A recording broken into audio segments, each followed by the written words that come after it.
আজকের এই ভিডিওটা অতি গুরুত্বপূর্ণ। দেখা মাত্র প্রত্যেকটা বাংলাদেশী নাগরিক এটা ভিডিওটা শেয়ার করে দিবেন, কারণ আমি যে তথ্যগুলো দিচ্ছি। নমস্কার, খবরের অন্তরালের খবর নিয়ে ক্যালকাটা ডায়ালগস থেকে মনোজ দাস বলছি। একজন গুপ্তচর ধরা পড়েছে ঢাকায়। সে নাকি নিজে বলছে সে সিআইএ চর।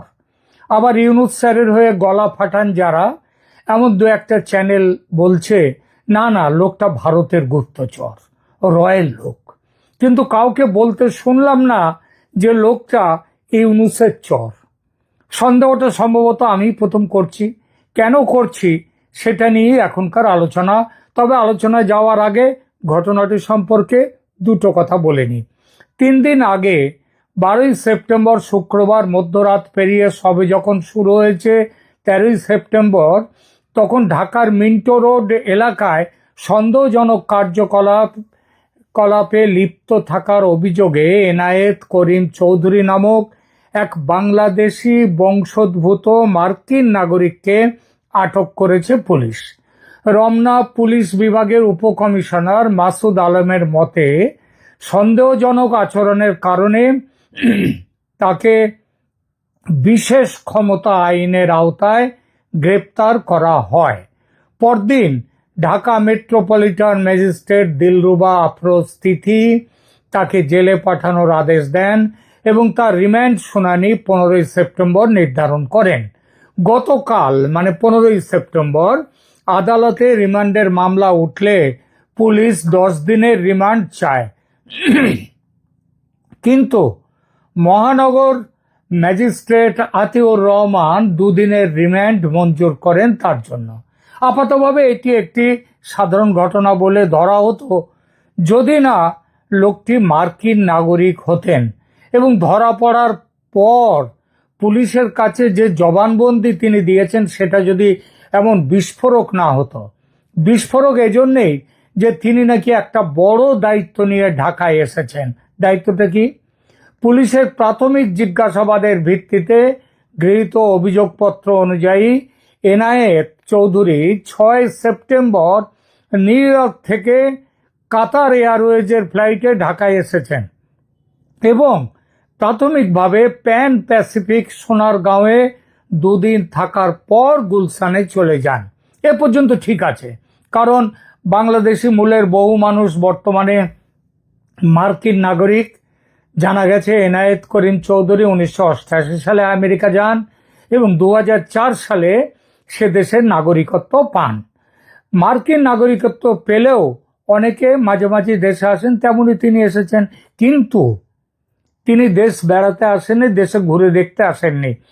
জিজ্ঞাসাবাদে তিনি নিজেকে বিদেশি গোয়েন্দা সংস্থার একজন চুক্তিভিত্তিক এজেন্ট হিসেবে দাবি করেছেন বলে পুলিশের কাছে তিনি জানিয়েছেন। তিনি বলেছেন যে মোহাম্মদ ইউনুসের অন্তর্বর্তী সরকার তার পরিস্থিতি খারাপ, দুর্বল অবস্থানে রয়েছে। এই সরকারকে দিয়ে আমেরিকার উদ্দেশ্য পূরণ হওয়ার সম্ভাবনা নেই। তাই এই সরকারের পতন ঘটাতে তার ঢাকায় আগমন। পুলিশের অভিযোগ অনুযায়ী তিনি সরকারি নীতি নির্ধারক, উচ্চপদস্থ কর্মকর্তা, রাজনৈতিক নেতা, বিশেষ করে বিএনপি ও জামাতের বড় নেতাদের সঙ্গে ইতিমধ্যে বৈঠক করেছেন এবং প্রভাবশালী ব্যবসায়ীদের সাথেও তিনি গোপন বৈঠক করেছেন। তার কাছ থেকে 2টো আইফোন জব্দ করা হয়েছে, যেগুলোতে এনক্রিপ্টেড যোগাযোগ, উচ্চ পর্যায়ের রাজনৈতিক ব্যক্তিত্বদের সাথে অবস্থানগত তথ্য এবং গোপন বৈঠকের রেফারেন্স সহ নথি পাওয়া গেছে বলে দাবি করেছে পুলিশ। ট্রাম্প সাহেবের কাজকর্ম দেখে তার এবং তার প্রশাসনের বুদ্ধিশুদ্ধি নিয়ে দুনিয়ার মানুষের মনে প্রশ্ন উঠছে আমেরিকাতেও ভীষণভাবে। কিন্তু এনায়েত চৌধুরীর মতো একজন কাঁচা এজেন্ট পাঠাবে আমেরিকা ইউনুসকে গদিচ্যুত করতে, এটা ঠিক যেন হজম হচ্ছে না। ধরা পড়ার সঙ্গে সঙ্গে হড়হড় করে গোপন কথা ফাঁস করাটা গুপ্তচরদের স্বভাব বিরুদ্ধ। আর এই লোকটা ধরা পড়তে না পড়তে জানিয়ে দিল সে সিআইএর এজেন্ট এবং বাংলাদেশে এসেছে ইউনুস সরকারের পতন ঘটাবার উদ্দেশ্যে। দর্শক, আপনি বলুন কোন পাকা এজেন্ট এমন কাজ করে? এটা ঠিক ইউনূস সাহেব এখন আমেরিকার খুব একটা সুনজরে নেই। তা বলে আমেরিকা যদি তাকে সত্যিই হটাতে চায়, সেটা তো আমেরিকার বাঁয়ে হাত কা খেল।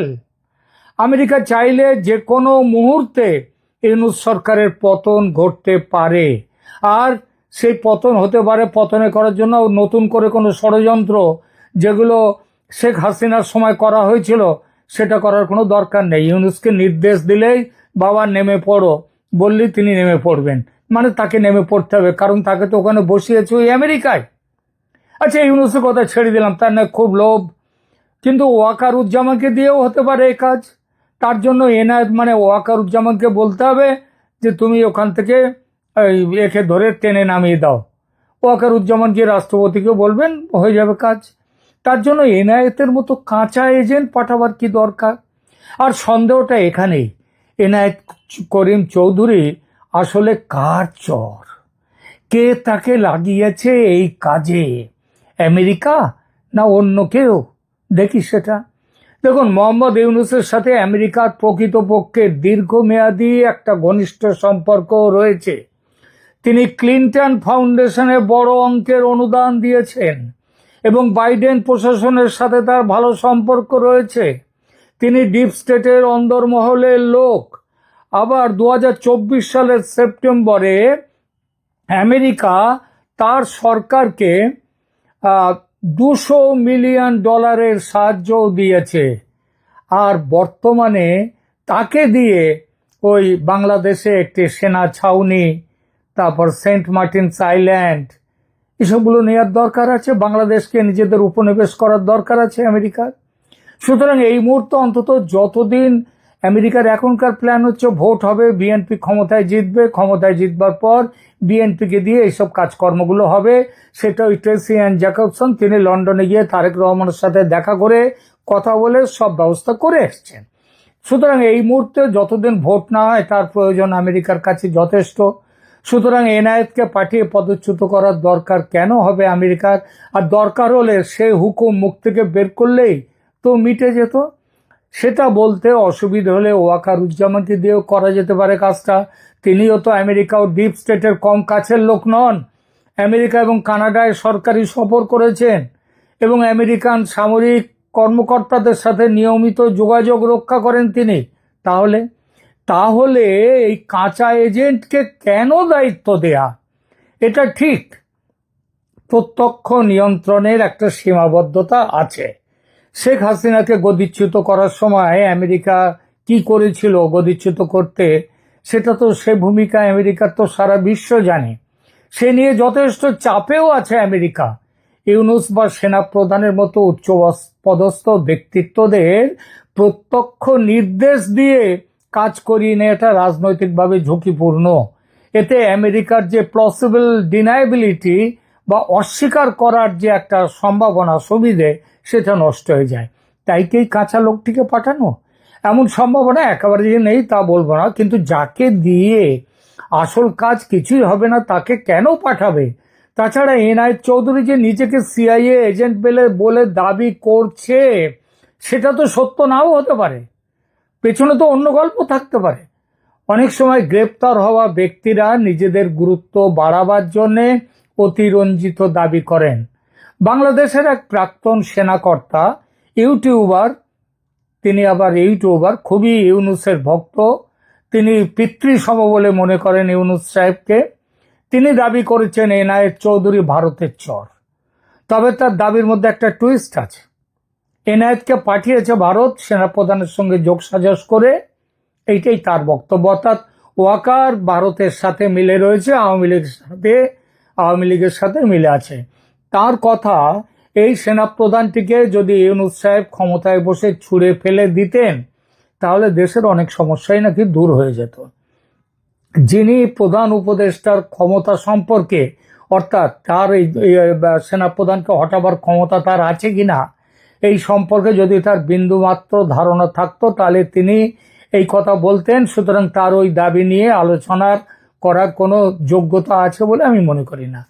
তা তিনি প্রাক্তন মেজর জেনারেল হন আর যেই হন, তিনি কয়েক মাস আগে যে প্রাক্তন সেনার দল 4 ঘন্টা না 8 ঘন্টায় কলকাতা দখল করতে মিছিল করবে বলে রাস্তায় বেরিয়েছিল মিছিল করতে, তাদেরই সমগোত্রের। এদের মাথায় এটা ঢোকেনি যে বাংলাদেশে গোয়েন্দাগিরি করতে আমেরিকা থেকে চর নিয়ে আসার ভাবনা স্রেফ পাগলরাই ভাবতে পারে, আর নিজের দেশে মার্কিন নাগরিককে দিয়ে চর বৃত্তি করার কথা ওয়াকারুজ্জামান ভাববেন, এতটা বোকা তিনি নন। তাহলে কার চর হতে পারেন? আমেরিকার তো হলো না, তাহলে কার চর হতে পারেন এনায়েত করিম চৌধুরী? আমেরিকার নয়, ভারতের নয়, এমনকি সেনাপ্রধানের নয়। ঘটনাক্রম যেদিকে সম্ভাব্যতার আঙুল তুলছে, যেটা আমি একদম প্রথমেই বলেছিলাম, সেটা হলো আঙুলটা উঠছে স্বয়ং ইউনূস সাহেবের দিকে।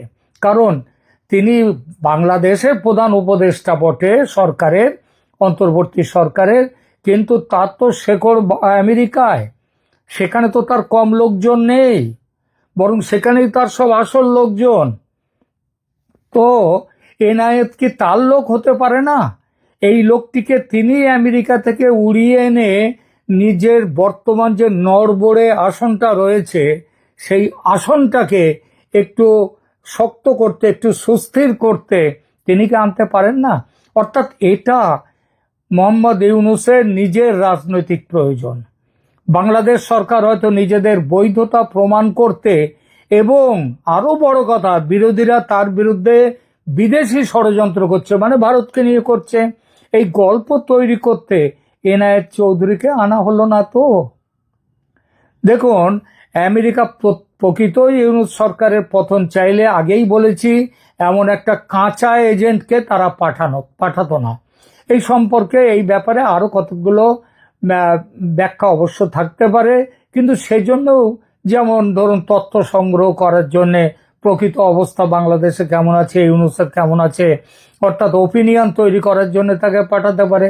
আবার এনায়েত চৌধুরী নিশ্চয়ই সে সিআইএ এর এজেন্ট নন, কিন্তু কারো না কারো এজেন্ট তো বটেই, নইলে হঠাৎ সেখান থেকে এলো কেন?